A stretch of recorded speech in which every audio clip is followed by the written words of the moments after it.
Khadija would eat grass so that Rasulullah would eat good food. And she wouldn't sleep so that Rasulullah was safe. Which wife sacrificed like Khadija? That if it wasn't for her wealth, these 3 years in Abu Talib's valley, there is no way the Muslims would have survived. No way.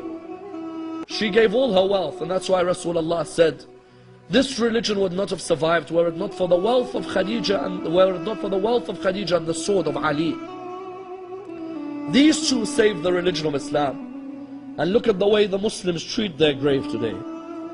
The way the Muslims treat the grave of Khadija in Mecca. You have to stand there for a few seconds and then they tell you to move. And the grave of Abu Talib, you stand for a few seconds and they tell you to move.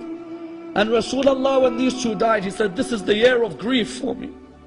I've lost my backbones, Abu Talib and Khadija. And I say to Sayyida Khadija, oh Sayyida Khadija, you were oppressed now and you were oppressed when you died. Someone says, what do you mean you were oppressed when you died? You know Rasulullah, when he came to bury Bibi Khadija, he came, but because they were so poor, the kafan that he had was not long enough to cover her body. The kafan was not long enough. Those of you who've had to bury your mothers or your fathers, didn't you have a kafan long enough to cover the body? Isn't it an honor from Allah? Khadija, the wealthiest woman, had no kafan. He would try to cover the body, there's no kafan.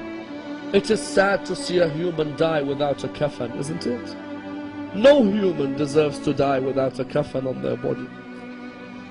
Rasulullah looked up towards the heavens. He said, Ya Allah, I am your prophet. And this is Khadija. I have no kafan long enough. I beg you, Ya Allah, answer my dua. The narrations say at this moment, Jibreel came to Rasulullah with 5 kafans. All of you know where I am heading. All of you take your hearts to where I am heading. He came with 5 kafans. Rasulullah looked at him. He said to him, Jibreel, tell me who is the first kafan for? He said to him, Ya Rasulullah, the first kafan. Ya Rasulullah, the first kafan is for your wife Khadija. He said to him, Jibreel, tell me who the second kafan is for. He said to him, Ya Rasulullah, the second kafan is for you, so that when you die there is a kafan to cover your body. He said to him, Jibreel, tell me who is the third kafan for? He said to him, Ya Rasulullah, the third kafan is for Fatima al-Zahra. That when she dies there is a kafan to cover her body. He said to him, Jibreel, tell me who is the fourth kafan for? He said to him, Ya Rasulullah, the fourth kafan is for Ali ibn Abi Talib. That when he dies there is a kafan to cover his body. He said to him, Ya Rasulullah, he looked at him, he said, Ya Jibreel, tell me who is the fifth kafan for? He said to him, Ya Rasulullah, the fifth kafan is for your grandson Hassan. That when he dies there is a kafan to cover his body. He looked at him and he said to him, Jibreel, tell me where is the kafan for Abdullah?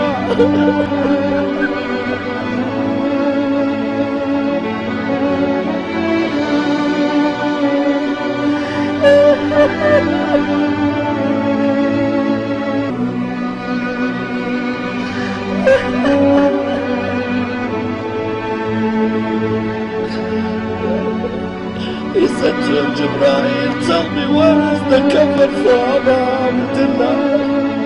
He said to him, Ya Rasulullah, Abdullah will die without a kafan on his body. He said to him, Jibreel, why? He said to him, because the horses of Bani Umayyah will trample on the body of Abdullah.